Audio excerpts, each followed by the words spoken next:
They thought I was just an old man with some trees, so they built a factory on my land, without asking.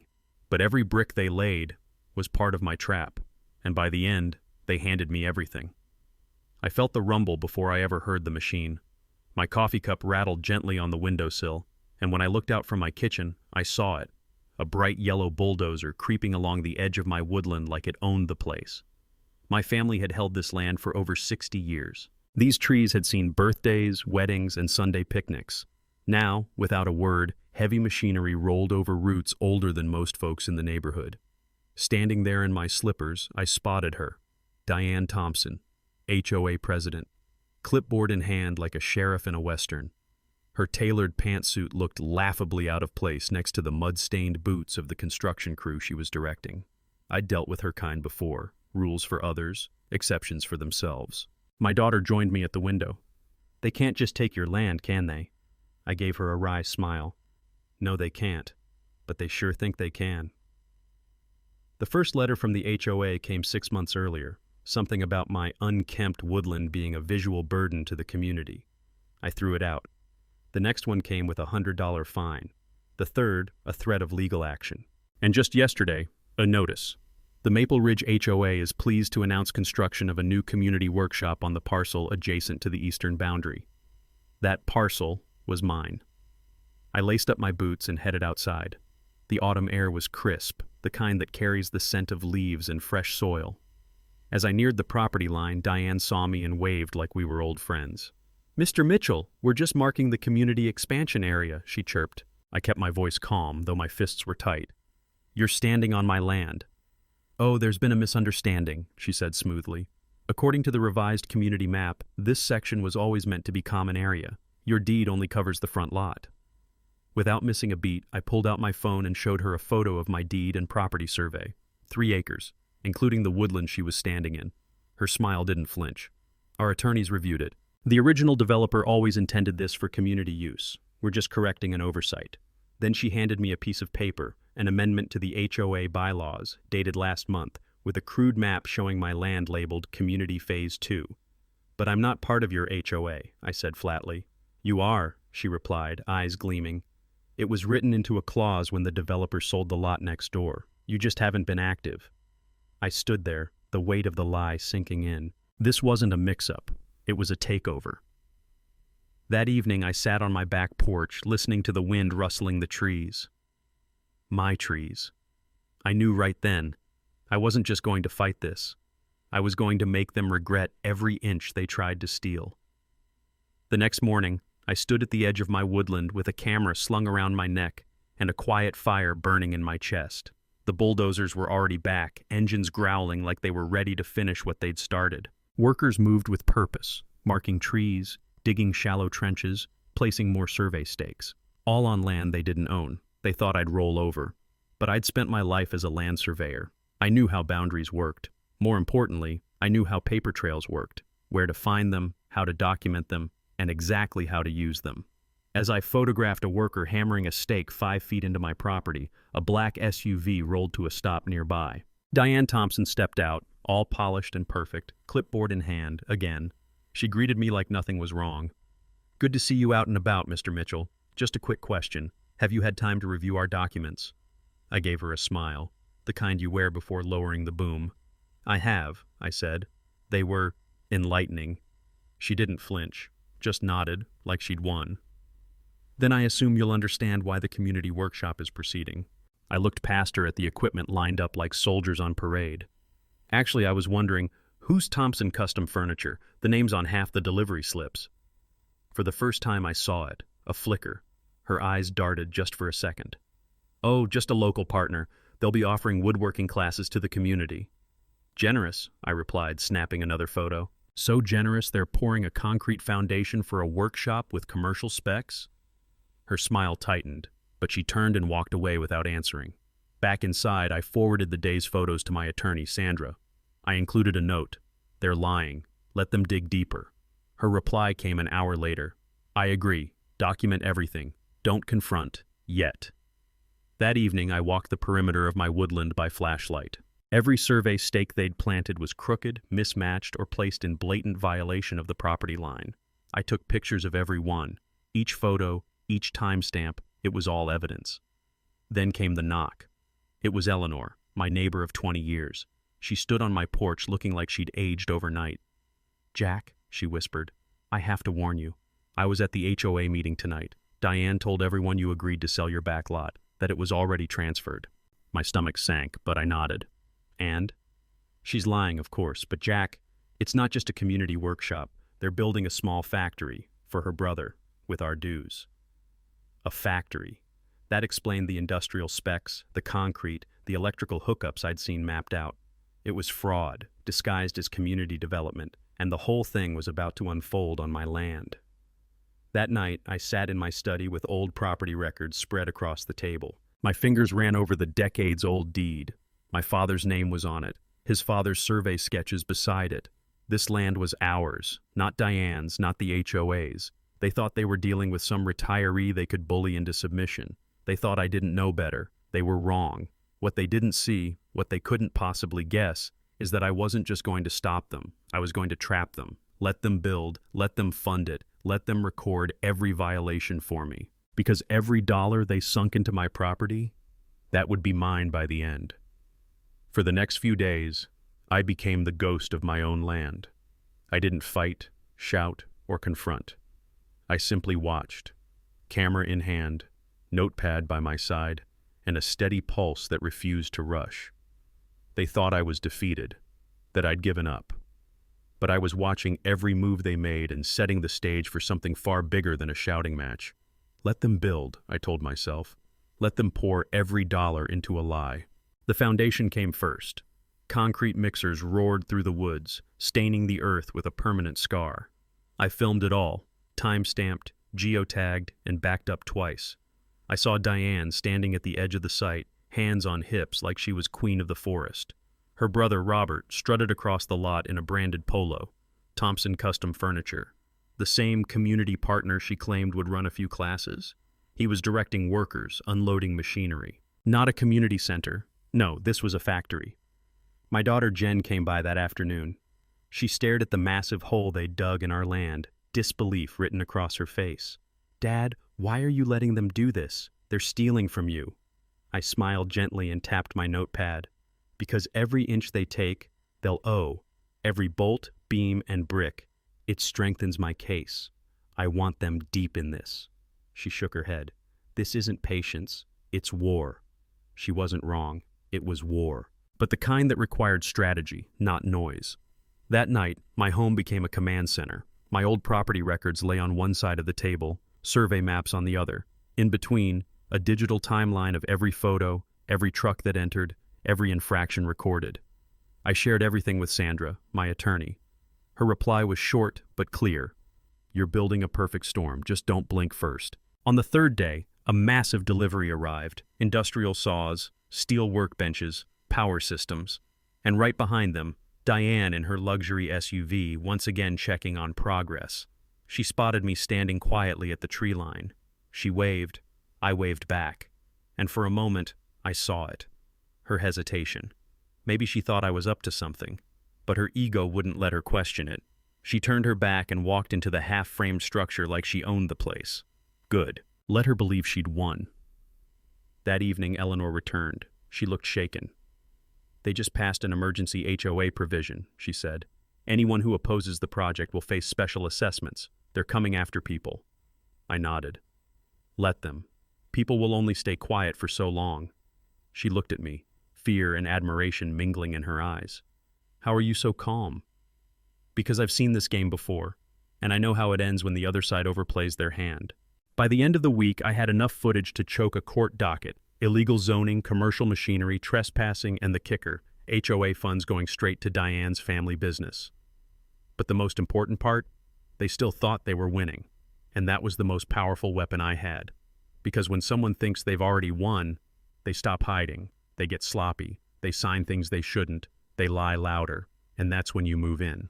I wasn't just going to stop them, I was going to bury them with their own ambition. It was time to move from patience to action. The trap was set, but to spring it properly I needed allies, people who had been quiet, skeptical, or simply afraid. Now they had to see what was really happening. It started at my dining room table, which had become a makeshift war room. Stacks of documents, blueprints, and photos filled every inch. My attorney, Sandra, sat across from me, her expression sharp with focus as she flipped through the latest batch of files.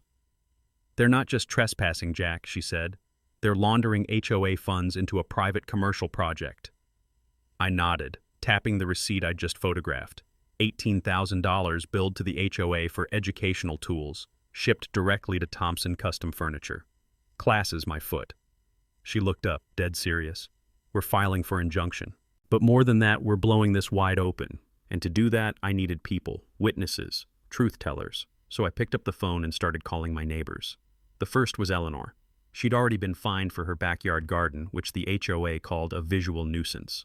She came over shaking, but firm. "They threatened to double my dues if I spoke up," she told me, placing a worn file folder on my table. "But I've been documenting every violation." Then came Marcus, retired accountant, quiet as a mouse but sharp as a blade. "They approved Diane's third-floor addition without permits," he said, handing me financial records. "Yet denied my request for a wheelchair ramp for my father. I'm in." Within days, my kitchen was full. 10, 12, then 15 neighbors crowded into my house, each bringing stories, documents, and receipts, proof of years of selective enforcement, unjust assessments, and lies. Some were scared, some were angry, but all were ready. Sandra stood at the head of the room. "We'll organize by category: financial misconduct, zoning violations, false assessments, abuse of process. Keep it clean, clear, and documented." We formed committees. Eleanor would gather testimonies. Marcus would review the financials. Sophia, a nurse who'd been harassed for putting up a temporary ramp for her elderly mother, offered to catalog photos and evidence. I would continue recording the construction, every inch of theft they added to my land. Then came the break we didn't expect. Rachel, the HOA secretary, knocked on my door one rainy evening, eyes wide with fear. "They're shredding documents," she whispered. After the stop work order, Diane and Tom went straight to the office and started destroying records, votes, permits, invoices, everything. She handed me a flash drive. "I've been copying what I could." "But if they find out—" I placed a hand gently on her shoulder. "We'll protect you. You've done the right thing."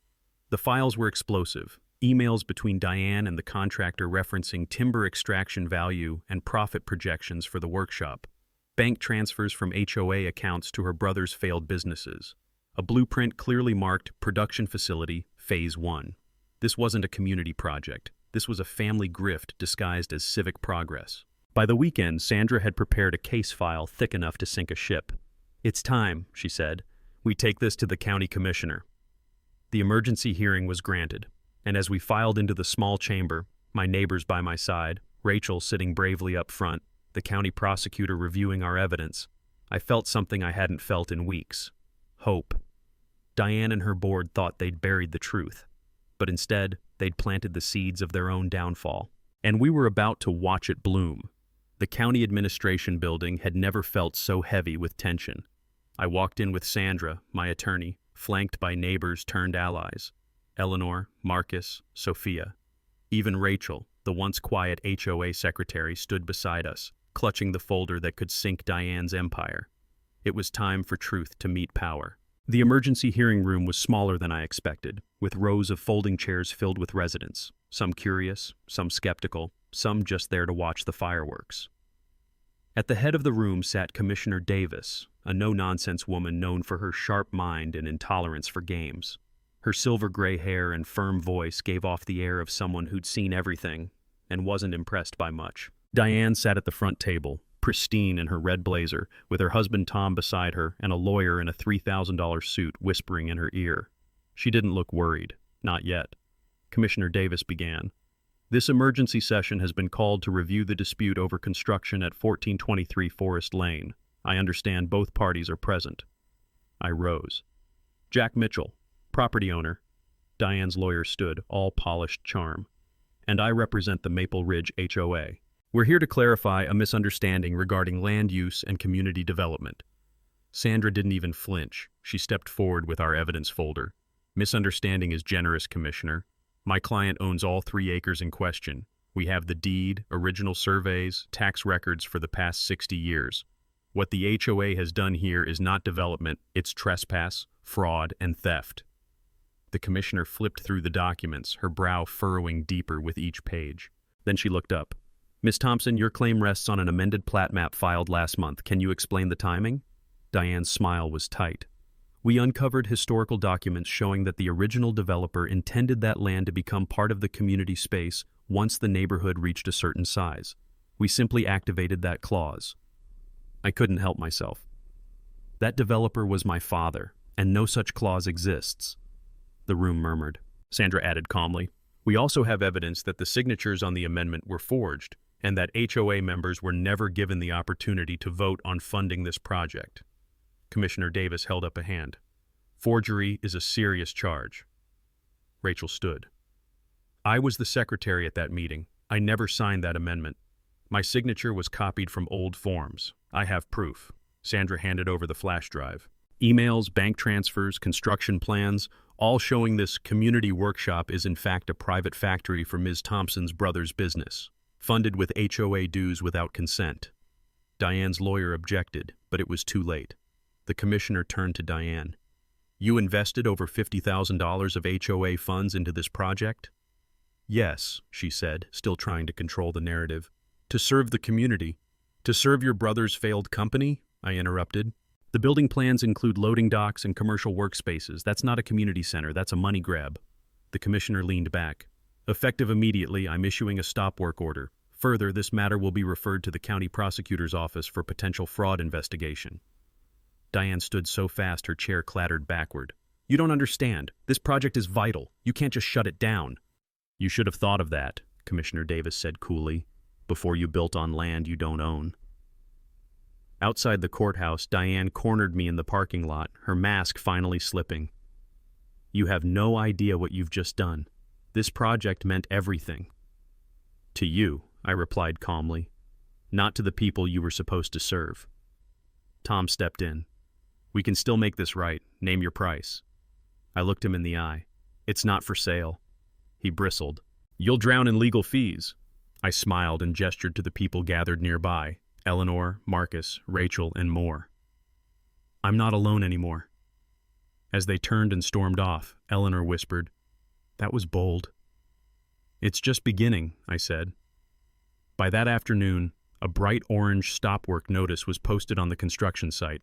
Workers packed up their tools. The concrete foundation, only half finished, sat exposed like a monument to hubris. But more importantly, our community was waking up. One by one, neighbors began asking questions. They stopped believing the official HOA line. They asked to see documents. They spoke up at meetings. They saw the truth for themselves. Diane had wielded control for years with charm, manipulation, and fear. But now she was facing something she hadn't prepared for, a united front. And this was only the beginning of her fall. The sky had just turned dark when I noticed the first rumble again. Not thunder, but something deeper, almost like the growl of a machine beneath the earth. I grabbed my coat and flashlight and walked to the edge of my wooded land.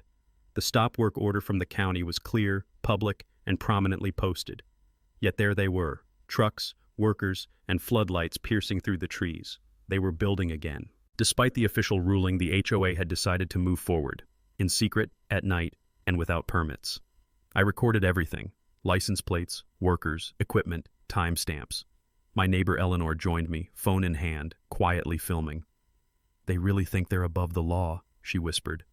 By dawn, fresh concrete had been poured and new foundation beams laid. That same morning, I received 3 violation notices taped to my front door: petty claims, grass height, mailbox design, unregistered wind chimes. The HOA was retaliating, and they weren't being subtle.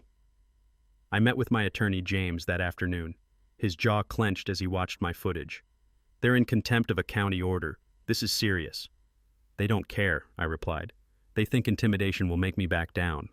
But I had no intention of backing down. That night, we installed motion cameras around the perimeter of my land.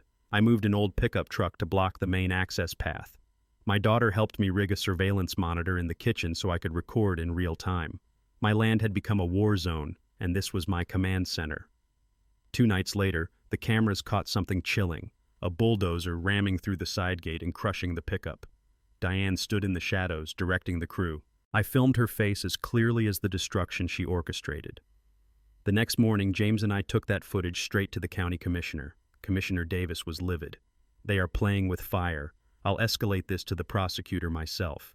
But escalation came with consequences. By the next day, my mailbox was torn from the ground. My trash bins were smashed and scattered. My garden, the one my late wife had planted years ago, was trampled, roses and rosemary crushed under truck tires. I stood there, shaking, not with fear, but rage. Then came the envelope. No return address. Inside was a single sheet of paper with block letters. Drop this, or lose everything. I knew then that this wasn't just a battle over property. This was a full-blown assault. They were testing my resolve. But I had allies now. Neighbors who had once stayed silent now spoke up. Rachel, the HOA secretary, brought us internal emails. One thread included a message from Diane. If Mitchell won't sell, we'll build anyway. The court can't undo a finished project. We made copies, signed affidavits, and filed everything. That afternoon, Eleanor and I stood at the edge of the site and watched another crew arrive. This time, they were met by 2 county inspectors and 3 sheriff's deputies. The entire site was shut down, equipment impounded, workers escorted out. Diane showed up 10 minutes later demanding answers. I stood beside Commissioner Davis as she pointed to the court order. "You violated this repeatedly," she said, voice like steel, "and the county is pressing charges." Diane looked at me like she was still in control, like she had another move. I met her gaze and said quietly, "You've built this factory with lies and threats. Now you get to watch it fall." As she turned and walked away, I realized this war wasn't just about land.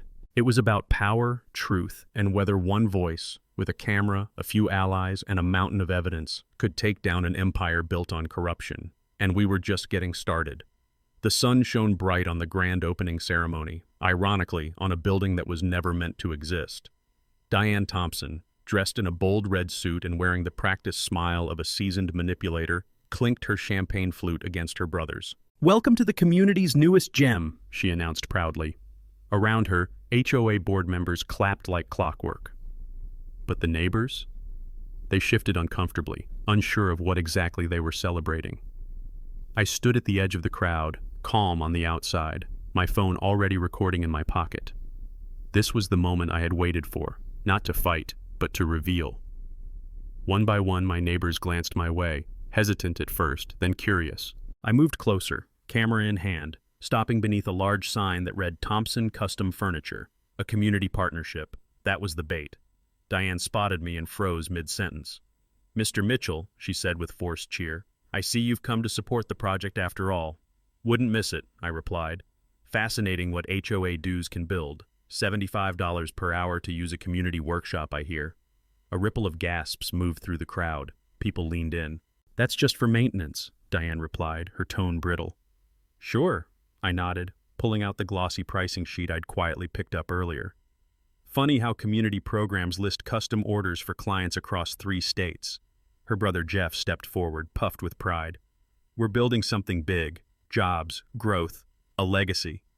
"A legacy built on land that was never yours," I said, voice firm but calm, "and funded with money no one voted to spend." A hush fell. Mrs.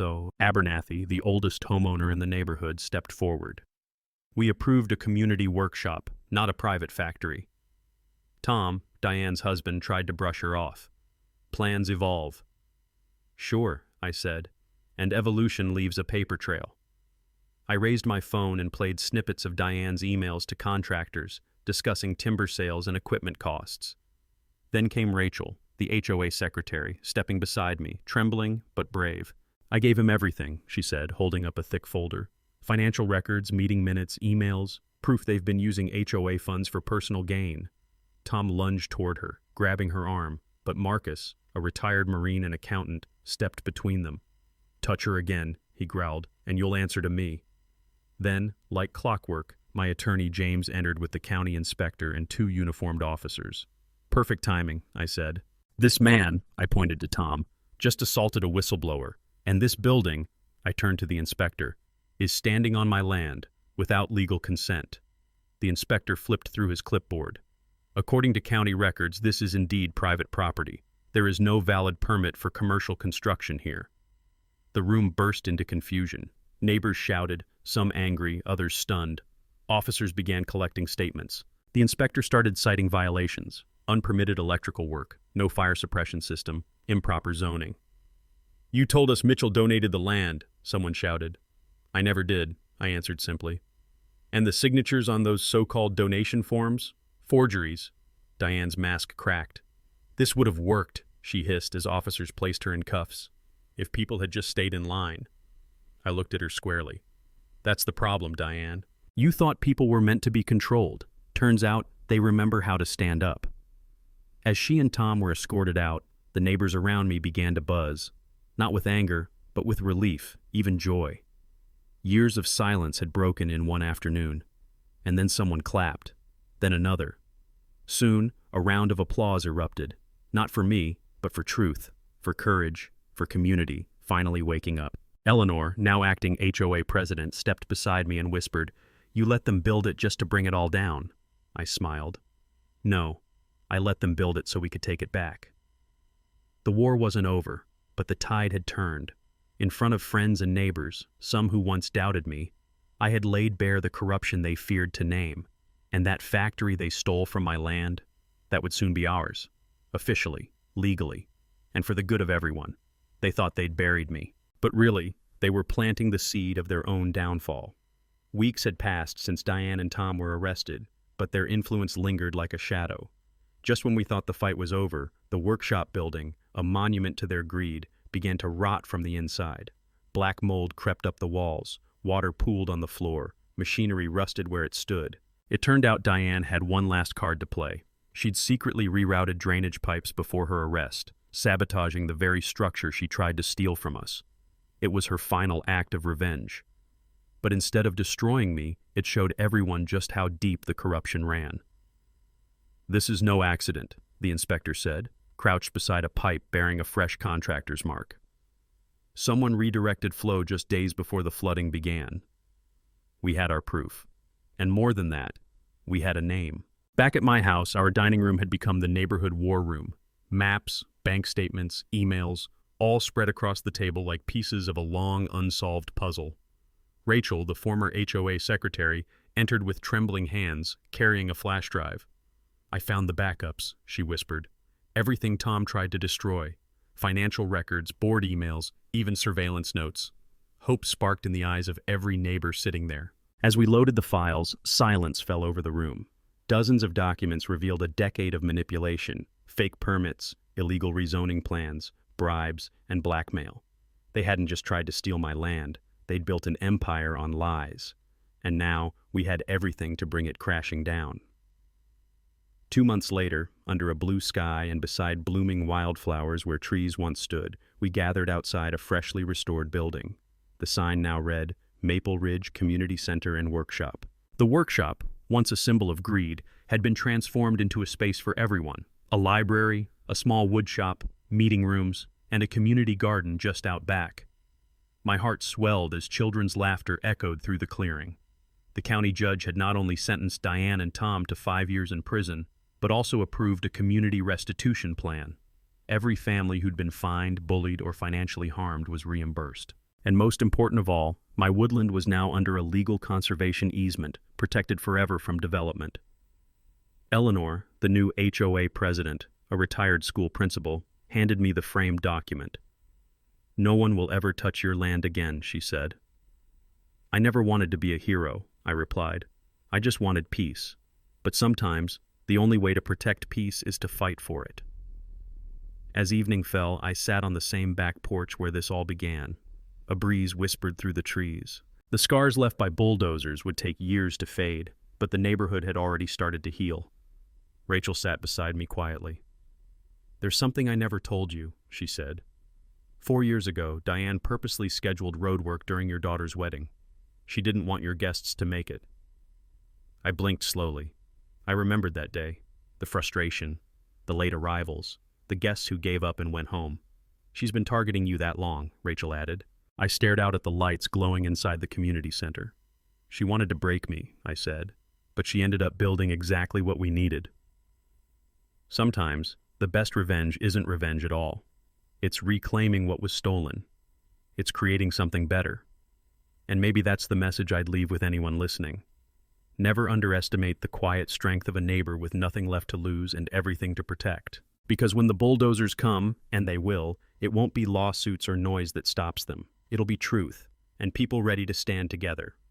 At first glance, this story may seem like just another land dispute gone wrong, but if you look closer, it's really about something much deeper, something many of us understand far too well: the battle to preserve our dignity, our legacy, and our communities in a world that often forgets the value of integrity. 1. Never underestimate quiet strength. The protagonist wasn't a loud man. He didn't storm HOA meetings or shout through megaphones. He watched, documented, and waited. To many seniors, this strength is familiar. It's the quiet kind. The wisdom that comes with age teaches us that sometimes the best defense is patience. Letting others dig their own grave, so to speak, can be the most effective path to justice. 2. Greed cannot outlast truth. The HOA's corruption was fueled by arrogance. They believed no one would challenge them. But truth, once uncovered, spreads like wildfire. In this story, it started with one man, then spread to a neighborhood. It's a powerful reminder that even when institutions seem too big or powerful, they can crumble under the weight of their own dishonesty.